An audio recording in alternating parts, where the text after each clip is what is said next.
प्रकृति की कई घटनाएं इंसान को हमेशा आश्चर्य में डालती है। नेचर के इन विचित्र रूपों के पीछे जाए तो विज्ञान इनके अनेक रहस्यों से पर्दा उठाता है, लेकिन आमतौर पर इन्हें तुरंत समझना थोड़ा कठिन होता है।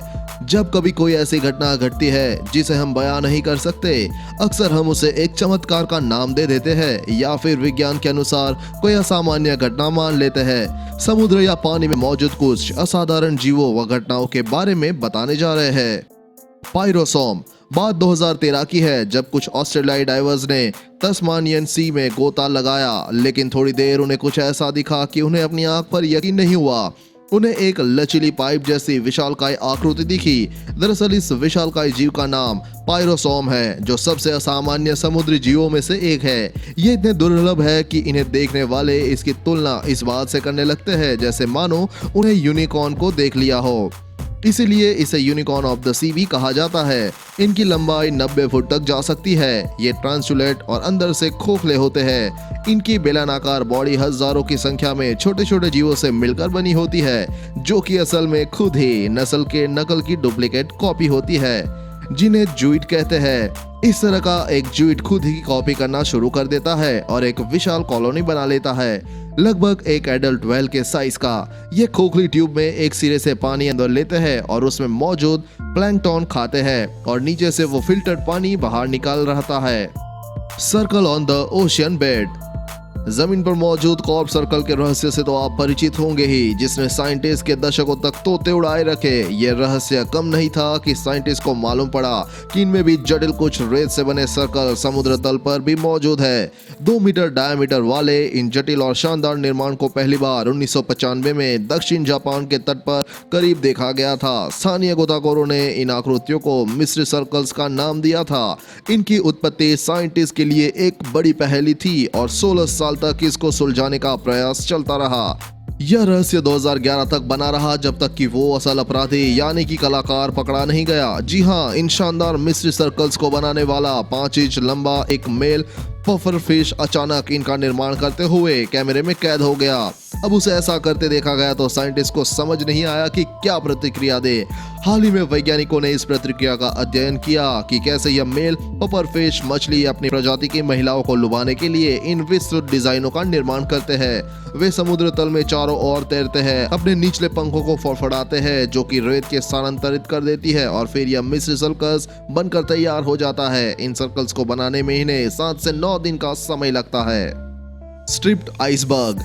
जब भी आप अंटार्कटिका के बारे में सोचते हैं तो आपके दिमाग में बस विशाल चारों तरफ फैले सफेद आइसबर्ग ही आते होंगे, लेकिन अगर हम कहें कि इसके अलावा भी नीले, हरे, पीले और यहाँ तक कि भूरे रंग के शानदार डिजाइन्स वाले आइसबर्ग भी मौजूद है तो शायद एक बार आप चौंक जाएंगे। लेकिन ये सच है और इन्हें स्ट्रिप्ड आइसबर्ग कहते हैं। स्ट्रिप आइसबर्ग तब बनते हैं जब समुद्र का नीला और अंटार्कटिका का पारदर्शी बर्फ दरारों के साथ मिलते हैं।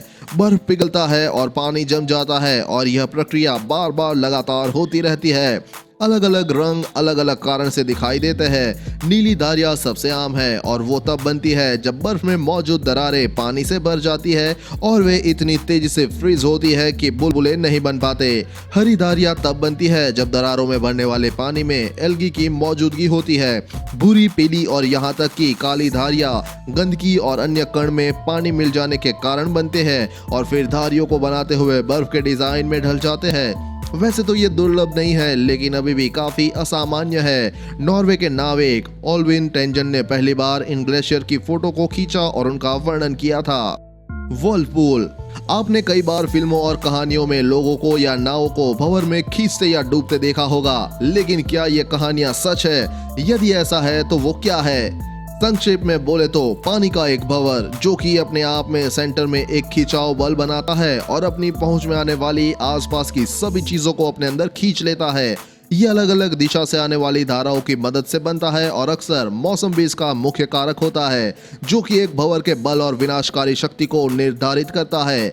अधिकांश भंवर अधिक शक्तिशाली नहीं होते। अधिक शक्तिशाली भंवर को सामान्य तौर पर अंग्रेजी में मेलस्टॉर्म्स कहा जाता है। ऐसे किसी भी भंवर के लिए वॉर्टेक्स शब्द उचित है, जो किसी भी चीज को अंदर खींचकर तल तक पहुंचा सकता है। कुछ ऐसा आप सिंक या बाथटब में भी देख सकते हैं, लेकिन यहाँ पर इनका निर्माण प्राकृतिक तरीके से होने वाले भंवरों से काफी अलग होता है। छोटे भंवर झरनों के आसपास दिखाई दे जाते हैं, लेकिन नियाग्रा झरने जैसे शक्तिशाली झरने के मामले में बनने वाले भंवर काफी शक्तिशाली हो सकते हैं। बड़े जहाजों को आमतौर पर इन भंवरों से खतरा नहीं होता। हालांकि प्राचीन इतिहास की कुछ कहानियां बताती है कि ये जहाजों को अंदर खींच ले गया है, लेकिन हाँ, तैराकों और छोटी नाव को जरूर ये अंदर खींचकर तल पर पटक सकते हैं, जिससे डूबने से मौत हो सकती है। Edgar Allan Poe, Joule's Verne और लियो द्वारा समुद्र के ऊपर से तल तक लंबे विनाशकारी व्हर्लपूल धाराओं का काल्पनिक चित्रण अपनी किताबों और कविताओं में किया गया है। फ्रॉस्ट फ्लावर 2 सितंबर 2009 को उत्तरी ध्रुव से वापस घर जा रहे वॉशिंगटन विश्वविद्यालय की जीव विज्ञान टीम ने जमे हुए फूल जैसी आकृति समुद्र के ऊपर चारों तरफ घास के मैदान की तरफ फैली हुई देखी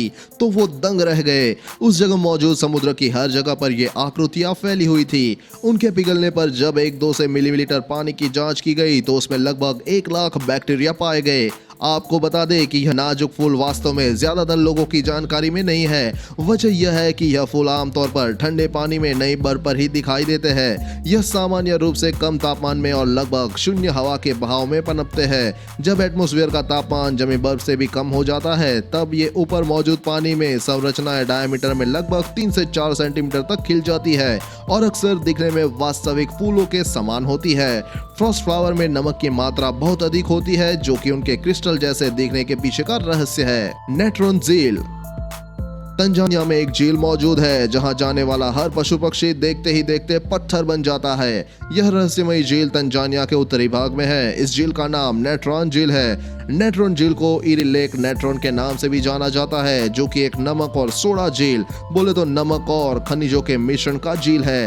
यह यूनाइटेड रिपब्लिक ऑफ तंजानिया में है, जो कि अपने कुछ खास कारण से तो जानी जाती है, साथ ही अपनी डरावनी चीजों के लिए भी जानी जाती है। जब एक फोटोग्राफर निक ब्राइट उत्तरी तंजानिया के नेट्राओ झील की तटरेखा पर पहुंचे तो वहां के दृश्य को देखकर चौंक गए, क्योंकि झील के किनारे जगह जगह पशु पक्षियों के स्टैच्यू नजर आ रहे थे।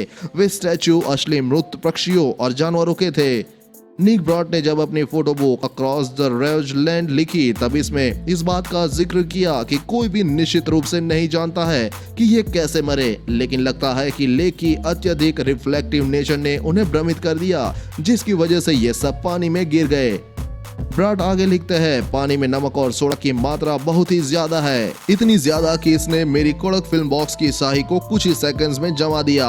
पानी में सोडा और नमक की ज्यादा मात्रा इन पक्षियों के मृत शरीर को सुरक्षित रखती है। लेक का तापमान भी 60 डिग्री तक पहुंच जाता है। पानी में वह तत्व भी पाया गया जो ज्वालामुखी की राख में होता है। इस तत्व का प्रयोग मिस्र के लोग मम्मी को सुरक्षित करने के लिए करते हैं। पानी में अल्काइन का स्तर pH 9 से pH 10.5 है, यानी अमोनिया जितना अल्काइन। कभी कभी इसका pH 12 से अधिक होता है, जिस वजह से वे मूर्तियों की तरह दिखते हैं, या कहे कि ज़ॉम्बी या मम्मी जैसे दिखने लगते हैं। लेकिन कुछ पक्षी और इनवर्टिब्रेट, बोले तो रेंगने वाले कीड़े मकोड़े, झील को अपना घर बनाए हुए हैं, और कुछ मछलियां झील के किनारे जहां आसपास कम नमकीन पानी होता है वहां जीवित और फलने फूलने में कामयाब रही है। लेक कैंडी कजाकिस्तान स्थित लेक कैंडी नाम से मशहूर झील किसी अजूबे से कम नहीं है। ऊपर से यह एक खूबसूरत झील की तरह दिखती है, लेकिन करीब जाने पर देखेंगे कि सतह से बाहर अजीब लकड़ी के खंभे निकलते हैं। असल में ये पेड़ों के हिस्से हैं। इसके बाकी हिस्से पानी के नीचे डूब गए होते हैं, यानी पानी के भीतर भी ये पेड़ एक पूरे जंगल के रूप में मौजूद है। झील में अंदर की ओर बढ़ते पेड़ किसी अजूबे से कम नहीं है। इन पेड़ों की संख्या इतनी ज्यादा है कि ये अब तक घने जंगलों का रूप ले चुके हैं। दरअसल 1911 में आए भूकंप के चलते ऐसा हुआ, जब एक लैंडस्लाइड के बाद पहाड़ का मुंह बंद हो गया और वहां एक प्राकृतिक डैम बन गया। इसके बाद इतनी बारिश हुई कि पूरा एरिया बारिश के पानी में सराबोर हो गया। भले ही झील के बाहर पेड़ सूख गए, लेकिन जंगलों के पानी में डूब जाने से उनके बीज हरे भरे रहे और इस चमत्कारी झील का रूप ले लिया। हैरानी की बात यह है कि पेड़ों ने अपने को इस अनुसार ढाल दिया है कि अब इनकी नई शाखाएं पानी के अंदर ही कई लंबी फीट उगाती है। यह झील समुद्र तल से लगभग 2000 मीटर ऊपर स्थित है और इसका पानी बहुत ठंडा है। इस झील की खूबसूरती को पास से देखने का अपना अलग ही मजा है। इसके आकर्षण का केंद्र फिरोजा पानी है, जिससे झील के अंदर तक का नजारा साफ साफ दिखाई देता है। ये झील सर्दियों के मौसम में जम जाती है। Methane bubble. जमी हुई झील के नीचे फंसे हजारों बुलबुले देखने में जरूर आपको असाधारण रूप से सुंदर लग सकता है। हालांकि ये सिर्फ कोई आम हवा के बुलबुले नहीं हैं, बल्कि ये अत्यधिक घातक और ज्वलनशील मीथेन गैस के बुलबुले हैं, जो झील की जमी हुई सतह के नीचे सिर्फ कुछ इंच नीचे फंसे रहते हैं। ये घातक बुलबुले तब बनते हैं जब झील में मौजूद पौधे मीथेन गैस छोड़ते हैं, जो सतह पर पहुंचने तक जम जाती है। इस घटना के सबसे आश्चर्यजनक दृश्य कनाडा के अल्बर्टा में लेक अब्राहम के ऊपर देखे जा सकते हैं। अगर आप इनको फोड़कर आग लगाएंगे तो हवा में आग लगते आप आसानी से देख सकते हैं। क्या यह अविश्वसनीय नहीं है कि इस दुनिया में कितना कुछ स्वाभाविक और अस्वाभाविक रूप से मौजूद है, लेकिन अभी भी ऐसी कई चीजें हैं जिन पर आप आसानी से विश्वास नहीं करेंगे। लेकिन हम आपको इन अजीब प्राकृतिक घटनाओं और प्राकृतिक चीजों के बारे में एकजुट और सही जानकारी जरूर देंगे, ताकि आप दूसरों को भी इन नेचुरल फिनोमेना के बारे में बताने में सक्षम हो सके। अगर यह वीडियो आपको सही शिक्षा और आपका मार्गदर्शन करने में सफल रही हो तो नीचे कमेंट करके जरूर बताइए। आज की पोस्ट में बस इतना ही, और ऐसे ही वीडियो को देखने के लिए बने रहिए हमारे साथ। धन्यवाद।